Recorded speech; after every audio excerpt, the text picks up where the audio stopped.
right, so back to these concerns. You were afraid you wouldn't be able to capture him? Yeah, the only way I was gonna get him, shoot him. What? Okay. Yeah, out in the West, that's what we do. Did you voice any concerns about killing Jesse James? Did I voice concerns about killing Jesse James? Well, I was concerned that I wasn't gonna get my money. Boy, kind of a profit, I guess, there. Did you ever get this money? No, my bank account is as in red as it ever was. Okay. So other than your concern about getting the money, were you concerned about the legal ramifications of murdering another person? You know, that actually crossed my mind. I was concerned that he was going to send his minions out to arrest me and try me for murder, and I'm thinking... Did you express that concern to the governor? Oh, yeah. Yeah, in that meeting, I remember telling him, I remember asking him, you know, these boys are going to come after me, you know, what are you going to do? You're the one who told me to kill him, and I'm going to hang for it? And I'd enjoy that $5,000? I got places to go. Now, this is what I asked him. I asked him, you know, what's going to happen here? And he told me that as governor of the state of Missouri, that he had the power to pardon and not to worry about that. Did the governor say anything else to you? Did the governor say anything else to me? Well, he emphasized quite clearly at the end that he wanted this problem taken care of forever. All right. And then he walked out, I walked out, and the rest is history, I guess. What did you do after you left the meeting? What did I do after I left For the next few months? Few months. I thought you meant immediately. I think I got a bite to eat, but I don't think that's really material. I reckon... What did you do between this meeting and April 3rd? What I do between that meeting and April 3rd? Well, I infiltrated the James gang. You know, I really tried to make myself closer to Jesse James. I was a big fan of his. You were a big fan of his? Yeah. You were going to kill him? He's a living legend. Well, he was a living legend. Okay.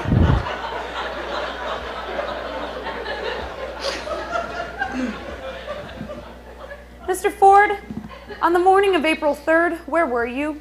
April 3rd, I believe I was at Jesse's farmhouse. Where were you staying at that time in your life? I think I was staying at Jesse's house. With Jesse? Yes, ma'am. The morning of April 3rd, who was home? Well, let's see. If I remember correctly, there was the Mrs. James. There ain't no Mrs. Ford. Mrs. James and children. Mm-hmm. And those come to mind right away. And what were you and Jesse at this point friendly? Yeah, you know, I think he'd started to trust me a little bit. I mean, a lot of his original gang wasn't around by that point. I think he was pretty desperate for some men. So you were to go shoot him up, as it were. So you were kind of a close personal confidant at this time? You know, why put labels on things? You know, I was staying at his house. I was thinking about, I don't know, bad things, I guess. And while you were living at his house, being friends with him, having great respect for him, were you doing all this still keeping in mind what the governor had said to you in January? Yeah, the $5,000 was weighing pretty heavily on my mind. Okay, so what were you and Jesse James talking about on April 3rd? Well, let's see. I don't know. I think we were sitting there over breakfast and grits. And probably just general small talk. Obviously, I had other things on my mind. And at what point did you decide that you were going to shoot him? When I accepted the $5,000 offer from Governor Crittenden. No, I mean specifically on April 3rd. It was April 3rd. I don't know. I guess I was just kind of waiting it out, feeling the right moment. Charlie was there too, and there was some uneasiness that morning, just trying to figure out that right time specifically. And what ended up being the right time? Well, the situation. We were in Jesse's living quarters, living room, I guess, as it were, and he took his gun belt off and got up and started cleaning a picture. There's no picture, I was just gesturing. Well, you look back there, I was just concerned. Clock. Okay, so as Jesse's dusting out this picture, what did you do? Well, I was about 6 feet away from him, and I guess there was a little bit of hesitation. And then I shot him. Mr. Ford, I'm going to show you what has been marked as State's Exhibit 11. I've been looking for that. I just assume you not hand that to Your Honor, are there bullets in the gun? You put a loaded gun in a courtroom? the witness. Mr. Ford, we're not going to take any chance, so. Do you recognize this gun, Mr. Ford? Yes, I do. How do you recognize it?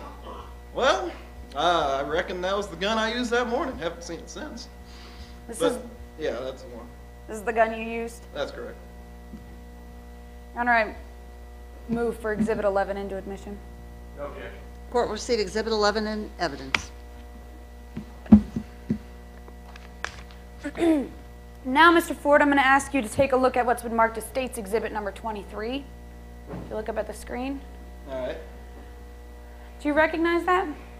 Yeah. What is that? That's a not very flattering photo of Jesse James. Is that the same man that you shot on April 3rd? I reckon.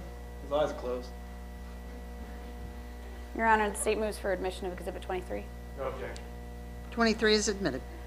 Now, Mr. Ford, after you shot with that gun, that man, what did you do next?